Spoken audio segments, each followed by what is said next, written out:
ना भैया, हम मर भी जाए तब वो नहीं पियेंगे। और आप भी इसे फेंक दीजिए। अचानक कहीं से एक काली परछाई उड़ती हुई आई और गोपाल के शरीर में मिल गई। गोपाल भैया, गोपाल भैया सावधान रह जाइए। आपकी तरफ कुछ आया है। आपके पीछे कोई था। इस बात की सावधानी जगदीश, मैं तो बिल्कुल ठीक हूँ।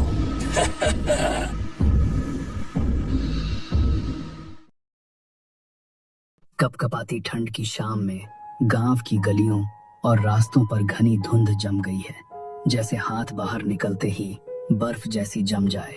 सड़क किनारे खड़े पुराने पेड़ घने कोहरे में धुंधली परछाइयों जैसे लग रहे थे। उनकी पत्तियों से टप टप गिरती ओस की आवाज के अलावा चारों तरफ सन्नाटा था। सड़क किनारे टिमटिमाते लालटेन की रोशनी में हरिशंकर काका की चाय की दुकान चमक रही थी। केतली से निकलती गर्म भाप धुंध में घुल रही थी। दुकान के अंदर आग के सामने हाथ सेंकते हुए बैठे थे हरिशंकर काका, जगदीश और केदार। दूसरी तरफ की बेंच पर धीमी आवाज में बात कर रहे थे गोपाल और जगदीश।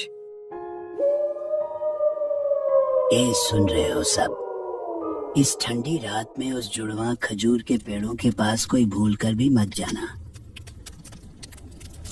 क्यों हरिशंकर काका, रोज तो देखते हैं उन दो पेड़ों से लोग ताड़ी निकाल कर बेचते हैं, फिर अचानक मना क्यों कर रहे हो? दिन अच्छे नहीं है रे बंसी, तुम्हें पता नहीं। दिन में उन पेड़ों पर जो भी हो, लेकिन शाम होते ही सब कुछ बदल जाता है। इसीलिए ठंड आते ही ताड़ी निकालने वाले लोग शाम से पहले ही रस उतार लेते हैं। उसके बाद कोई उधर जाता तक नहीं। काका सही कह रहे हैं। उस दिन बिरू काका भी उसी रास्ते से आ रहे थे। बोले कि उन्हें किसी के रोने की आवाज सुनाई दी। रोना तो छोड़, रात में उस पेड़ का रस पी लेने से लोग किसी नकारात्मक शक्ति का शिकार हो जाते हैं। जो भी रात में उस ताड़ी को उतारने गया, वो कभी ठीक होकर वापस नहीं आया। अरे छोड़िए काका, ये सब बेकार की डरावनी कहानियां हैं। ए गोपाल भैया चुप रहिए ना। काका जो कह रहे हैं वो झूठो भी हो सकता है और सच भी। तो चुप कर जगदीश, इस गांव के लोगों का काम ही है तरह तरह की कहानियां बनाना। हर चीज पर शक नहीं करते। कुछ बातें कम जानना ही बेहतर होता है। अनपढ़ रह सकता हूँ काका, लेकिन इतना जरूर जानता हूँ कि ताड़ी पीने से कोई पागल नहीं होता। क्या कहना चाहता है गोपाल? क्या तू वहाँ जाएगा? हाँ हाँ जरूर जाऊंगा। आज ही रात उसी पेड़ से ताड़ी निकाल कर आऊंगा। देखता हूँ कौन सा प्रेत मेरा क्या बिगाड़ लेता है। ये तू ठीक नहीं कर रहा गोपाल। जिद मत कर, जरा बड़ों की बात भी सुन ले। मुसीबत आ सकती है। फिर मत कहना कि हमने तुझे रोका नहीं। ए गोपाल भैया छोड़िए ना ये सब। सुन, तू डरपोक है तो मुझे भी डरपोक मत समझ, समझा?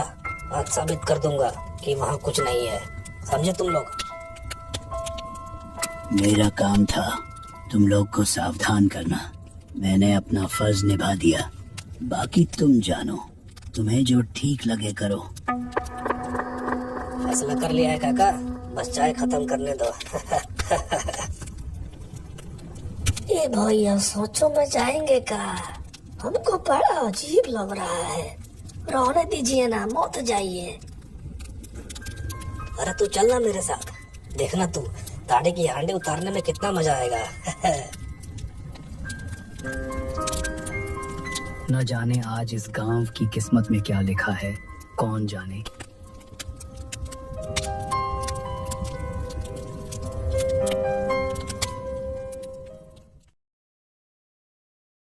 जैसे जैसे रात गहराती गई, धुंध और भी घनी होती चली गई। गांव का कच्चा रास्ता अब बिल्कुल सुनसान था। कभी कभी दूर से कुत्तों के रोने की आवाज आ जाती। बांस के झुरमुट वाले रास्ते से होकर जगदीश और गोपाल चल रहे थे। जगदीश के हाथ में टॉर्च थी, जिसकी रोशनी में रास्ता थोड़ा साफ दिख रहा था। ए गोपाल भैया, हमको लग रहा है हमको वापस लौट जाना चाहिए। ये रतिया में उधर जाना ठीक नहीं लग रहा। ऊपर से ये ठंड, कितना भयंकर ठंड है। हद पागल, तू इतना डर क्यों रहा है? ए भैया, वो देखिए ना कितना शीत पड़ रहा है। हवा इतना तेज बह रहा है, जैसे मानो हड्डियां में घुस जाएगा। अरे ठंड में ठंड नहीं लगेगी तो क्या लगेगी? चलता रहे, अभी पसीना आने लगेगा। ए भैया, कुछ सुने हैं? बांस के अंदर कुछ आवाज आया है।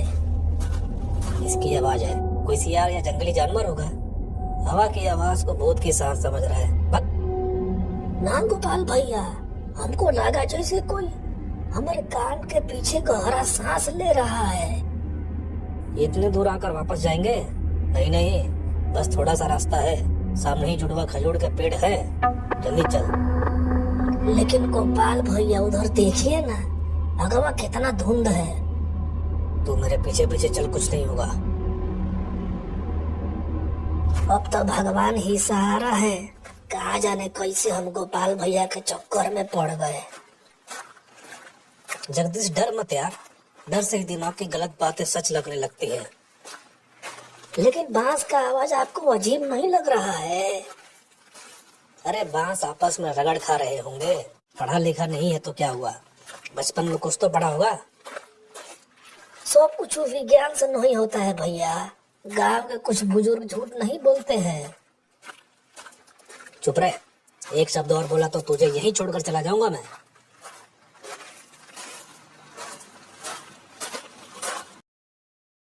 धुंध से ढके मैदान को पार करके आखिरकार वे उस बदनाम जुड़वा खजूर के पेड़ों के सामने खड़े थे। पेड़ों पर पहले से मिट्टी की हांडियां लगी हुई थीं। शायद दोपहर में ही ताड़ी वाले लोगों ने लगा दी थी। देख देख, दोनों पेड़ बिल्कुल ठीक खड़े हैं। यहाँ कोई भूत प्रेत नहीं है। ए भैया, जल्दी करिए, हमको लग रहा है हमको कोई घूर रहा है। सुन जगदीश, तुम नीचे पहरा दे, मैं जल्दी से हांडी उतार कर आ रहा हूँ, ठीक है? ए भैया, ज्यादा देर मत लगाइएगा, हम टार्च आपकी तरफ ही रखूंगा। ज्यादा वक्त बर्बाद किए बिना गोपाल खजूर के पेड़ पर फुर्ती से चढ़ गया। अरे ये हांडी इतनी भारी क्यों लग रही है? ए भैया, ताड़ी से भरा होगा ना, इसीलिए भारी लग रहा है। उतारिए, जल्दी उतारिए। अचानक गोपाल की नजर पड़ी। पेड़ की पत्तियों के पीछे से दो चमकती हुई आंखें उसी की तरफ देख रही थी। ए गोपाल भैया, जल्दी करिए, ऐसा लग रहा है जैसे कोनो आंख हमको घूर रहा है। बात पूरी होने से पहले ही वो आंखें अंधेरे में गायब हो गईं। लेकिन तभी एक और भयानक घटना घटी। जगदीश के ठीक पीछे एक गाढ़ा काला साया आकर खड़ा हो गया। जगदीश डर के मारे जैसे ही टॉर्च की रोशनी उस ओर घुमाता है, वो साया पल भर में गायब हो जाता है। अरे बाप रे! ये गोपाल भैया, यहाँ हमारे अलावा कोनो और भी है। ये गोपाल भैया, हमारे फट रही है, जल्दी नीचे आइए। क्या हुआ जगदीश, ऐसे क्यों बोल रहा है? ये गोपाल भैया, जल्दी नीचे उतरिए, अभी के अभी नीचे आइए। यहाँ कोई है, हम मजाक नहीं कर रहे हैं।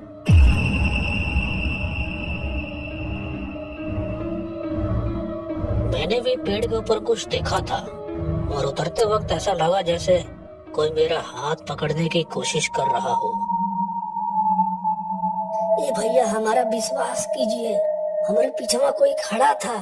जैसे ही हम रोशनी डाले, आँख के सामने वो गायब हो गया। ये भैया, वो इंसान नहीं लग रहा था। अरे छोड़, शायद हम दोनों की आंखों का धोखा है। धुंध में कोई रोशनी परछाई दिख गई होगी, छोड़। ना ना भैया, ये कोनो धोखा नहीं है। चलिए यहाँ से भागते हैं, जल्दी चलिए। अब जब ताड़ी उतार ही लिया है तो इसे लेकर ही जाएंगे। मैं इतनी आसानी से हार नहीं मानने वाला। ये भैया पगला गए हैं क्या? आपको आपके जान का तन को परवाह नहीं है। चुप रह। मन का डर मिटाने के लिए ये ताड़ी पीकर साबित करना होगा कि इसमें कुछ नहीं है।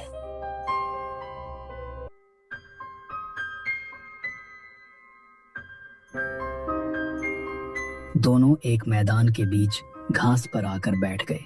चारों तरफ खुला मैदान था। हू हू करती बर्फ जैसी ठंडी हवा चल रही थी।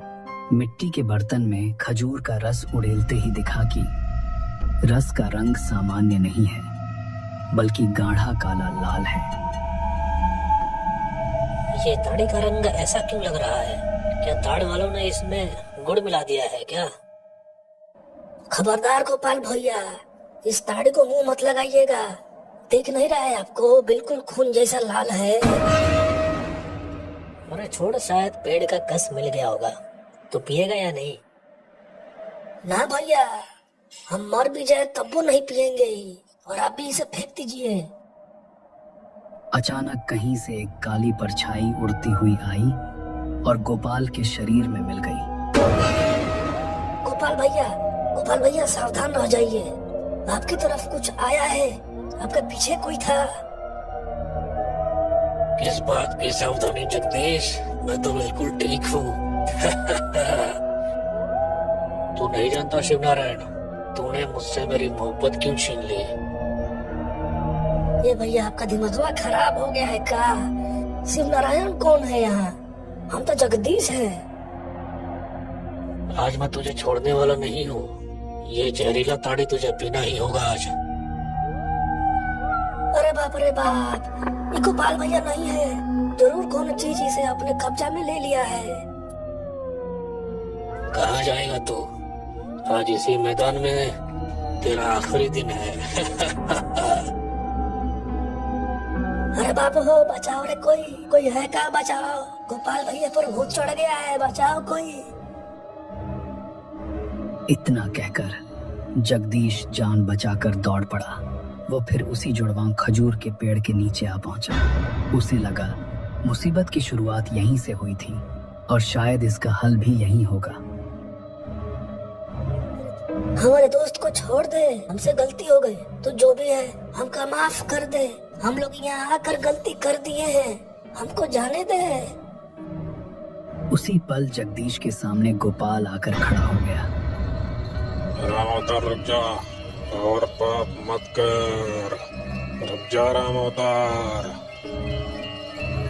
चुप रहे शिव नारायण, आज मैं किसी को नहीं छोड़ूंगा। तूने मेरा सुख छीन लिया था। पेड़ से धुएं जैसी एक आकृति नीचे उतर आई। उसी समय गोपाल के शरीर से भी एक काली छाया बाहर निकल आई। गोपाल जमीन पर गिरकर बेहोश हो गया।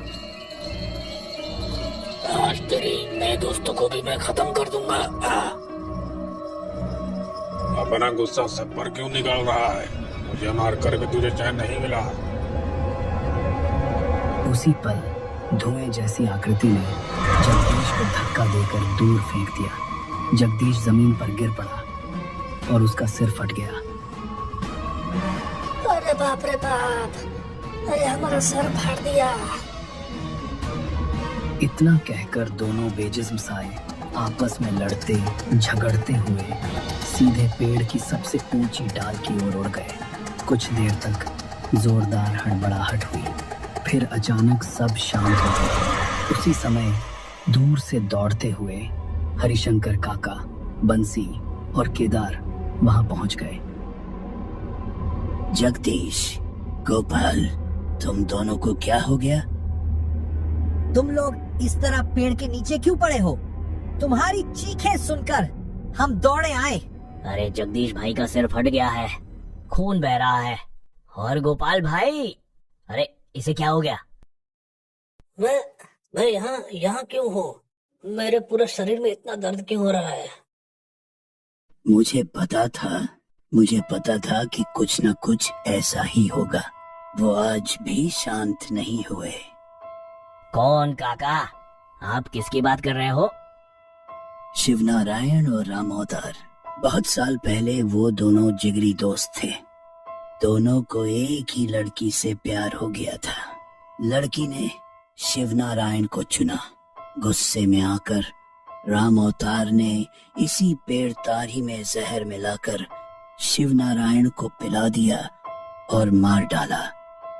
शिवनारायण को मारने के बाद पछतावे में जलता हुआ राम अवतार इसी पेड़ से फांसी लगा लेता है। तभी से दोनों की आत्माएं इस पेड़ में फंसी हुई हैं। मतलब ये हुआ कि गोपाल भैया पर राम अवतार का आत्मा चढ़ा था और जिसने हमको धक्का देकर बचाया वो शिव नारायण था। हाँ, शिवनारायण की आत्मा ही तुझे राम अवतार से बचाने आई थी। चलो अब घर चलकर तुम्हारे जख्मों का इलाज करना होगा और याद रखना, अब कभी रात में इस तरफ मत आना। भोर होने वाली थी। ठंड और भी तेज हो गई थी। बर्फीली हवा में सब कांप रहे थे। धीरे धीरे लोग धुंध में खोते चले गए और पीछे कंकाल की तरह खड़े रह गए वो अभिशप्त जुड़वा खजूर के पेड़।